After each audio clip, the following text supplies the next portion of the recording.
د لوی سپېڅلي څښتن تعالی په سپېڅلي نامه ټولو قدرمنو لیدونکو اوریدونکو ته چې څوک به اوس موږ په دې وخت کې په ژوندۍ بڼه ګوري او که څوک بیا موږ وروسته ګوري ټولو ته ډېر زیات سلامونه او درناوی. نن در سره په دوه موضوع باندې لنډې خبرې کوم. دا چې موږ دوه ورځې پروګرام هم نو کړی، نو دا دوه موضوع را سره دي. دا یوه ویډیو ماته لکه پخوا ځینې ملګرو رالېږلې وه، خو بیا زه لکه دوه ورځې موږ نه وو، نو هغه ویډیو ما ونه شو کولی چې زه نشر کړم. نن بیا در سره نشر کړم چې دې کې تحریک طالبان پاکستان، هغه طالبان چې په پاکستان کې شرعي نظام غواړي او د هغې دپاره جدوجهد یا کوښښ او زیار باسي. یوه ویډیو به در سره د هغې په اړه شریکوم، او بل لنډ د ملا ضعیف د کتاب څخه ډېر لنډ غوندې هغې چې کوم څه لیکلي وو په هغې به زه خپله یوه لنډه تبصره ولرم. تر اخره له ما سره اوسئ. نو لومړی در سره دغه ویډیو شریکوم چې کوم یو تحریک طالبان پاکستان چې هغوی په پاکستان کې شرعي نظام غواړي او وایي چې په ټول پاکستان کې به موږ شرعي نظام راوړو. دلته ټول نظام کفري دی او د کفر سره موږ مسلمانان هلته نشو کولی چې دغه د کفر د قانون د لاندې ژوند وکړو. نو موږ دغلته د دغه نظام خلاف به موږ جنګیږو. نو تاسو دغه ویډیو واورئ، ویې ګورئ، بیا به پرې وروسته زه لنډه تبصره لرم. نو دا ویډیو تاسو سره شریک کوم. موږ صرف د یوې جنسۍ پورې، صرف د یو حلقې پورې محدود نه یو چې مثلا موږ ته په فاټا کې یا په قبایلو کې یا په یو ضلع کې زموږ هدف دا دی چې موږ به په پاکستان کې اسلامي نظام او اسلامي خلافت قایمو. موږ صرف د یوې جنسۍ پورې، صرف د یو حلقې پورې محدود نه یو چې مثلا موږ ته په یا په یو ضلع کې یا په یو علاقه کې شریعت ملاو شو، یو علاقه موږ ته ملاو شول او بس زمونږ جدوجهد ختم شو. بلکې زمونږ جدوجهد صرف یوازې د پاکستان دپاره هم نه دی، او زمونږ جدوجهد یوازې دا هم نه دی چې نیم شریعت، جزوي شریعت، 99 یو کم 100% شریعت نه غواړو. موږ 100% شریعت غواړو، او 100% شریعت چې دی دا صرف او صرف په جنګ راځي، دا صرف او صرف په جنګ راځي، او د جنګ نه بغیر زمونږ بله چاره نشته دی. وما ورونو دا خو دغه تحریک طالبان د پاکستان دا ویډیو ماته مخکې زما یو ملګري رالیږلې وه، خو دا چې زه 2 ورځې نه وم، نو دغه ویډیو ما نه وه نشر کړې. نو دې په خاطر باندې ما نن نشر کړه. په دې کې دا ویډیو لږه اوږده وه، خو ما لنډه کړه ځکه بیا ځینې ملګري تنګېږي، پورې نشي اورېدلی. نو په دې کې دا وایي چې لکه موږ په پاکستان کې نه یوازې دا چې پاکستان به موږ سره مذاکرات وکړي او د مذاکراتو د لارې به موږ له دوکه راکړي یا به موږ دوکه کړي په دې باندې چې شرعي نظام به راولو، خو هغه بیا دا کار دوی نه کوي. نو د دې په خاطر باندې او یا که موږ ته صرف وایي چې یوازې پاټا کې یا قبایلي علاقو کې د شریعت راولو، نو راپاته مه راځئ. هغې ویله چې نه، دغه ټول نظام چې دی کفري دی، دا به موږ په ټول دغه نظام چې دی دا شرعي نظام به راولو او کفري نظام به د پاکستان نه ختموو، او داسې نه کېږي، دا په جنګ کېږي. نو ملګرو که چېرته دا ځلې تحریک طالبان دغه نظام بدلول غواړي او په جنګ یې بدلول غواړي، نو پکار دا دی چې د پښتونخوا پښتانه د طالبانو سره په مقابل کې ونه درېږي، بلکې لار ورکړي پرېږدي چې د پنجاب فوج سره دوی خپله مقابله وکړي او هغه سیکولر فوج چې دی د هغې څخه خپله ازادي واخلي. بیا وروسته د پښتنو خپله مسله ده چې کوم نظام غواړي خپله ځان ته په داخل د پښتونستان کې، هغه به بیا وروسته دوی خپله خبرې کوي، خو دوی باید پرېږدي لږه تېر ځل داسې ونه شي چې ځینې وخت کې بیا پنجابي کومه اسټبلشمنټ یا دغه ارمي چې ده، دوی دا پښتانه په خپل منځ کې اچوي، په جنګ اچوي، ځکه چاته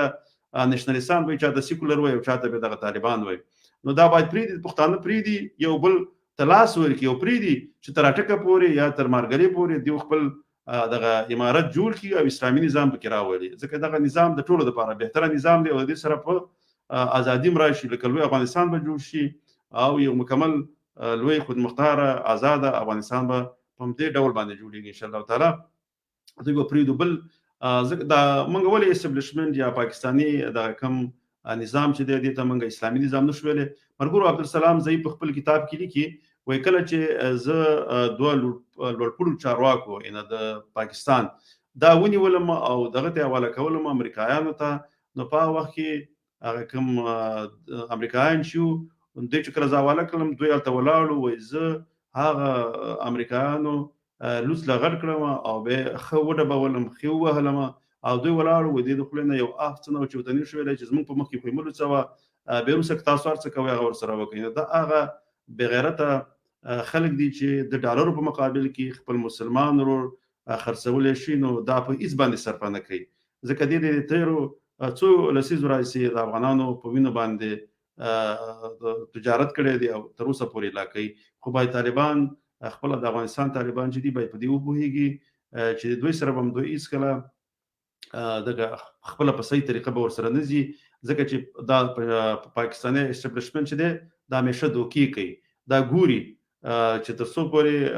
یو ګټه یي خو هغه ته پورې به سپورټ کوي چې پیښې چې دي کې نور ګټه نشته طالبانو کې نو کې به د خرڅولو وخت راغی یا بل شي راغی هغه ورسره بیا په افغاني طریقه باندې به ورسره ځي ځکه دوی دا کار تل کړی دی ما سره سټوډیو کې نن اساس هم شزه نن ډېری خبرې نه کوم وشو زه یو لنډ یو شعر ویم به دا په باره کې به څه د خبرې وکم نو بیا اساس ته وخت ورکوم هغه پاس سټوډیو ته تار ما سره شته دی به سټوډیو ته راشي د علم باره کې دی مرګرو دا د علم باره کې یو شعر دی وایي علم راځي په ژوند کې دغه هم راواخلو راځي په ژوند کې دغه هم راواخلو چې د ټوپک پر ځای قلم راواخلو غم د وطن د آبادۍ چې وکړو نه چې ورانۍ پسې بم راواخلو کاروان د پوهې سره مخ کې ویسو کاروان د پوهې سره مخ کې ویسو بیا به جنډه مونږ د علم راواخلو دا چې تدبیر او علم مونږ سره وي هم خلافت به د ادم راواخلو راځي وطن د احمد خان وګټو راځي وطن د احمد خان وګټو چې اتفاق سره قدم راواخلو مونږ به ویاړ د ازادۍ وګټو بورا که علم او قلم راواخلو ورونو اوس خو دنیا ښه پرمخ تللې ده بغیر د علم نه بل هیڅ قسم پرمختګ نشي کېدلی بغیر د علم نه خپلواکي نه راځي بغیر د علم نه په هغه وګړو کې یا کوم هیواد کې چې اوسېږي په هغه کې شعور نه بیداره کېږي بیا همیشه دغه بهرني هیوادونه چې هر قسم غواړي سیاسي لوبې ورسره شي کولی چې هر قسم غواړي په خپل منځي جګړې متشي راوستلی نو دې په خاطر باندې د یو باشعوره وګړو د هیواد لپاره پکار دی چې هلته تر ټول ولس باید تعلیم یافته او خاص کر لوړو زده کړو پورې ټول تعلیم وکړي نو د دې سره باید موږ ټول په خپل نوي نسل باندې کوشش وکړو چې هغې ته د تعلیم زمینه برابره کړو او همدغه رقم باندې کولی شو موږ خپل هیواد ته پرمختګ ورکړو نو زه به اساس صاحب راواخلم هغه به تاسو سره خبرې وکړي اساس صاحب په خیر راغلی په خیر اوسئ زماني صاحب تاسو ته او درنو لیدونکو ته چې څوک موږ همدا لحظه لایف ګوري یا په ژوندۍ بڼه هم ګوري ټولو ته سلامونه او نیکې هیلې نو ورا صاحب تاسې خپلې خبرې وکړلې نو زه متاسفانه د افغانستان حالات داسې ښه راته نه ښکاري نن چې متاسفانه دا د اوو غټو صنعتي هیوادونو عاجله غونډه جوړه کړې وه د افغانستان په ارتباط باندې او هغو داسې تصمیم ونیو چې نه دا چې موږ کومک به نه کوو بلکې حتی موږ به بندیزونه هم ولګوو او داسې شواهد او دغه ویلا موږ سره شته دی چې حتی ډېر خلک په اعدام شوي هم دي او حتی یعنې د شکنجه شوي هم دي نو دا داسې ډېر ښه خبر نه و زماني صاحب ځکه چې همدغه صنعتي هیوادونه دي په مجموع کې همدغه دنیا په خپل اقتصادي کنټرول کې یوه یعنې تقریبا نیولې ده او دې چې هر څه وغواړي یعنې تقریبا د دې اقتصاد او دغه اقتصادي سیستم ټول سره مشترک دی نو دا په افغانستان باندې یعنې ډېر بد اغېز تشویش د په کار نه دی هغه مسله دی په خاطر داسې دوی وایي چې دوی غواړي چې بیا په مشترکه ډول باندې دوی دغه د طالبانو کوم حکومت چې دی دا قبلول غواړي خو هغه اول دوی خپل سلام مشورې کوي او ټول هیوادونه چې کله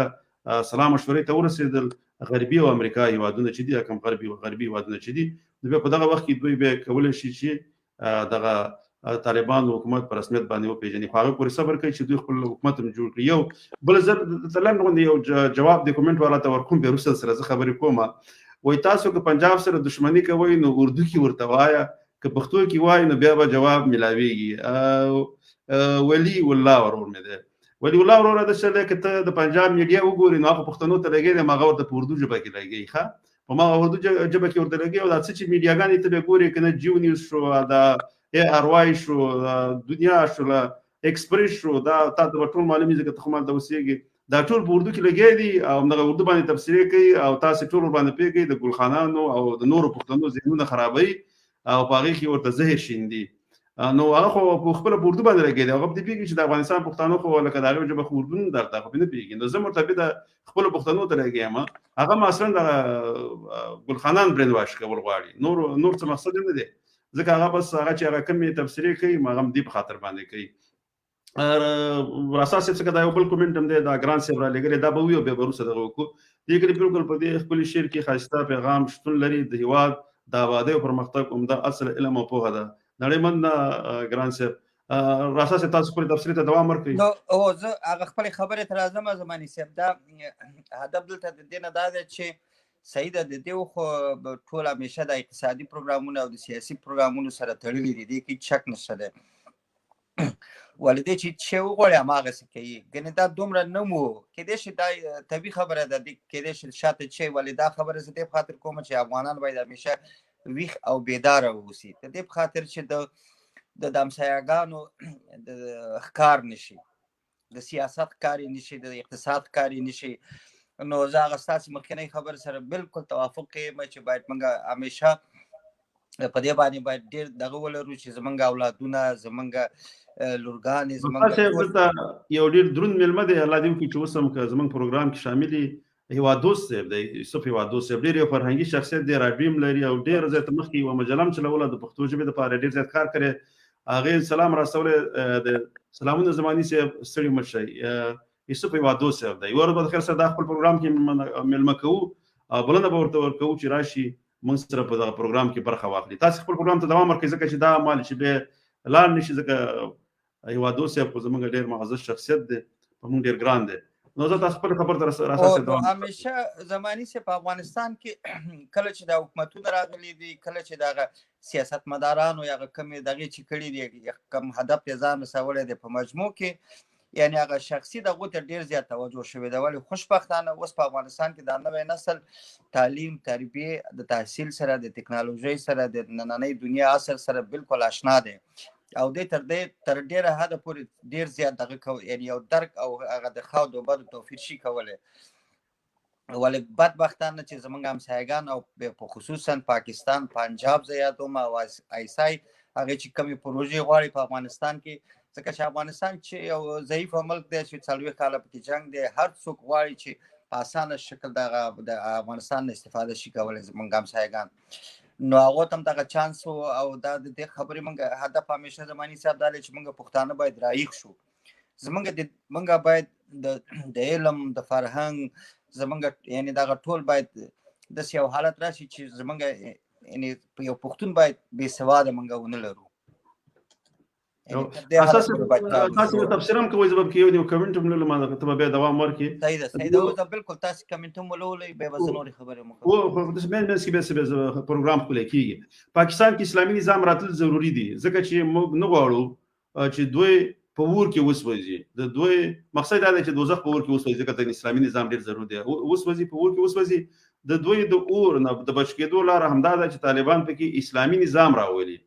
ژوندي دي وي تحریک طالبان پاکستان لکه دا یو ورور کومنټ کړو او زما یو بل دغه د ورور کومنټ کومه سلامونه زماني صاحب څنګه یې ژوندی مو ژوند مو ښه دی ټویټر یوز کوي نه معین الله اورګزی وروره ټویټر خو دومره نه استعمالوم بلکې نه اسکو مې نسته په دغه باندې نو هغه کې زه نه یم خو بس تاسو سره ان شاء الله تعالی د سکایپ د لارې د کوم بلې لارې به اړیکه ونیسم وراساس به تاسو دوام ورکړئ او نو زماني صاحب د طالبان چې دي که تحریک طالبان د پاکستان دی او که د افغانستان طالبان دي دوی په یو ټغر راغټ شوي دي او د دې هدف مرام یو دی یعنی په دیو کې داسې کوم دغه نشته دی ځکه هغه چې طالبانو چې په افغانستان کې چې اوس دغه ته ورسېدل یعنی خپل هدف ته ورسېدل نو اوس وار د دغه ځای د تحریک طالبانو دی چې هغه هم باید دغه ته ورسېږي خپل هدف ته ورسېږي ځکه مخکې دا ستاسې چې دغه ویډیو نشر کړله دغه بیخي دقیقه ده چې دی نه غواړي چې مثلا په دغه باندې وشي یعنی دا هر څه باید د زور د لارې راشي که چې د شرعي نظام راځي نو دا باید د زور د لارې راشي او دغه د انګریز قانون باید دغه ملک نه باید لرې کړي ځکه چې هلته خو ټول مسلمانان دي طالبان دي ټول هغه خلک اوسېږي چې هغه ټول دغه ته دی ولا هغې غولېږي ځکه چې هغه ول هغه خپل آیین هغه خپل قانون ته که وګورې وروره دا دغه قانون چې ته په پاکستان کې لرې دا د مسلمان قانون دی دا د کوم ځای نه راغلی دی اته ستاسو په پاکستان کې هغه ژبه هم په غیر د دې نه چې قانون هم د انګریزي دی او انګریزانو ورباندې خپله ژبه هم حاکمه کړې ده دغه هغه خپله ژبه ورباندې یعنې مستقیما د داسې د غلامۍ دغه ثبوت ورته ورکوي چې دغه ژبه هم در باندې حاکمه ده قانون هم زما د دغه چتر لاندې ژوند کې هر څه چې کوي زما د دغه لاندې به کوي نو دا بس دا به د طالبانو به انشاءالله دغه خپل ملک به ازادوي او د پنجاب نه به ازادوي او دلته به یو شرعي او اسلامي حکومت راځي انشاءالله نو تاسو کوم کمنټ لولئ او نورې څه خبرې تاسو هم لرئ نو راسه مهرباني وکړئ یو کمنټ دا بل هم دی وایي دا ابراهیم زموږ ورور دی همیشه موږ سره دي لیکلي دي که په رښتیا طالبان استعدادونو ته اړتیا وي یا که په رښتیا دوی په هیواد معین وي نو تر اوسه به مو یو متخصص افغان په دنده ګمارلی وی انشاءالله تعالی ابراهیم وروره دا کار به کوي ځکه خاص کر د افغانستان ځینې چینلونو تلویزیون چینلونو ته چې دوی کوم ملګري راځي ډېر ښه فصاحت د ژبې لري او ډېر ښه تشریحات ورکوي نو انشاءالله تعالی په راتلونکي کې به ډېر ښه کسان په دندو وګماري نو امید لرو چې دا کار دوی وکړي ځکه که د افغانستان د پرمختګ لپاره باید دغه د کار خلکو ته دندې وسپاري څوک چې کوم د کار دپاره وړ کس باید هغې ته دندې وسپاري چې کوم کې د هغې کوم زده کړې کړي په او لوړې زده کړې وي هغوی ته باید هغه دندې وسپارل شي نړۍ مننه ځکه د یو بل کومنټ هم دی زماني صاحب زه به ستا د خبرې سره زه ډېر دغه نه یم ځکه دې که هغه مسلکي خلک هم راولي د طالبانو د جملې څخه نو هغې به حتما تحصیل به په اسلام آباد کې به کړی یا به په پنډۍ کې کړی او دغلته چې دیو تحصیل کړی دی دغه هماغه د انګریز او د عیساید په دغه کې به راغلی دغه شوي دي یعنې دا د بد نه ورپسې بدتر حالت راولي په افغانستان کې راسا صاحب د څنګه ځکه چې دغه مثلا ځکه دغه د پنجاب نصاب ما هم لوستلی دی ځکه هغه مهمه ده چې هر څوک د پنجاب نصاب ډېرو پښتنو په پښتونخوا کې لوستلی دی مګر هغه د ډېرو د افغانستان د پښتنو نه کلک نشنلستان هم دی په پښتو معین خلک دی او په افغانستان هم معین دي نو دا د پسند د هغه نصاب یې څومره لوستلی دی خو بیا هم هغه د کومې کورنۍ کې چې رالوي شوي دی هغه کوم احساس د پښتونولۍ ول ورکړی دی او هغې ذهنونه بیداره ساتلي دي هغه به د خپل قوم د خپل ملت د خپل ژبې سره مینه لري انشاءالله تعالی هغې کار چې د زده کړې کلي خو چې بیا د غزا او خاص کر د افغانستان ازادي خاورې ته راشي نو هغه به د هغې فکرونه به ازادېږي او خپلواک فکر به لري او د خپلې خاورې دپاره به فکر کوي نه د پنجاب دپاره ځکه چې مشر مولوي چې و ملا عمر هغې سره هم هغه واقع شوی چې هغه جنرال بابر له راغلی بیا ته پاڅولی تر چې زه تا سره دا نه منم او نه دا زما کار دی نو انشاءالله تعالی امید به ساتو چې هغه مولانو کې هغه خپل هغه ځینې د خپل هېواد سره مینه او هغه نشنلستي خواص به پکې موجود وي سر ته کار دا کوم بل دغه کوم دې کې څه لیکلي چې دا مخ دا ونرستو مشال مومن څه لیکلي دي ژوندي دي وي تحریک طالبان پاکستان انشاءالله چې پاکستان په خیره د طالبان حکومت راشي انشاءالله بلکې تر مرګلي اټکه پورې راشي چې لوی افغانستان جوړ شي خلکو ته د کار زمینه برابري کوي هغه خلک چې غلاوي کوي هغه نه کار لري هغه خلک چې غلاوي کوي هغه نه کار لري او نه ډوډۍ واقعیت هم دا خبره ده خان افغان وروره ځکه چې کوم ځای کې ولږه ډېره شي خاص کر په اسلامي په پخوا چې کوم وخت کې خلافتونو په وخت کې به چې غلا وشوله اول به دوی کوشش کوو چې وګوري چې دا سړي د مجبوریت څه مجبوره و چې د کوم شي نه په خاطر باندې غلا کړې ده یا بیخي په ځینې وخت کې دومره فخر په کور کې د انسان دومره ضرورت چې هغه به غلا ته مجبوره شي نو الله پاک د افغانستان هر کورنۍ چې ده د هغې څخه غربت لرې ساتي او دومره د الله پاک نه مجبوره کوي چې غلا ته مجبوره شي ځینې خو هغه بس دغه پیشه خپله ځان له جوړه کړي هغې ته بیا سزا ورکول پکار دی او ځینې بیا مجبوریتونه چې رانیسي نو هغې سره بیا مرسته کول پکار دی چې دغه مشکل نه راوباسي نو دلته یو بل ډېر لوی کومنټ دی خو دا به ولوستلی شم که یا نه بس دا کومنټ مې لښکاره کو فضل الدین قریشي وروره ځکه اوس لوستل بیا راته ګران دي ځکه له ګورکوټی دی زما په سم سترګې کار نه کوي نو خوشحاله اوسئ ځکه دومره اوږد کومنټ دې لیکلی دی ځکه د افغانانو په ګټه دې لیکلی دی ځکه هلته معلومیږي نو نړۍ مننه او زماني صاحب دا بعضې دوستان چې کمنټونه لیکي او که دی غواړي چې موږ سره په آینده پروګرامونو کې په ژوندۍ باندې راشي نو تاسو سره دې په تماس کې شي هغه بیا د هر وخت کې یعنې که امادګي لري ولې یو ورځ مخکې تاسو ته احوال درکړي چې په هغه ورځ زموږ کوم بل میلمه څوک نه وي که نه نه ما دې سره بل دغه کړی که څوک غواړي کولی شي که نه لکه چې ډېر لنډه ویډیو جوړه کړي راویلېږي سوال به هم پکې یا به موږ ځینې نشر کړو او ډېره لنډه ویډیو به وي نو کوم ملګری غواړي هغه شان هم شي کولی چې موږ ته خپل دغه راواستوي ویډیویي پیغام یا ویډیویي سوالونه انشاءالله تعالی ټکر صاحب هم یو ورځ میلمه کوو چې راشي چې د ګام په نوم باندې تحریک جوړ کړي د لوی افغانستان غورځنګ د هغه ان شاء الله تعالی ورځ به را دعوت کو چې اوس د اوسنی شرایطو باندې خپل تفسیر وکړي. نور اساس یې زه هم دا پروګرام به دغه کو ختم به کو بالکل سم ده پروګرام به دغه کو ختم به کو او بس ټول هغه ملګرو سره چې موږ سره په دې پروګرام کې برخه اخیستې وه ټولو څخه یې نړۍ مننه. موږ ته ښکلي څرګندونې رالېږلې وې، ستاسو څخه یو نړۍ مننه. تر بیا مو په لوی الله جل جلاله سپارم. خوشحاله ارام او سوکاله ژوند ولرئ او د یو لوی او پر امن افغانستان په هیله. تر بیا د لوی الله جل جلاله په امان.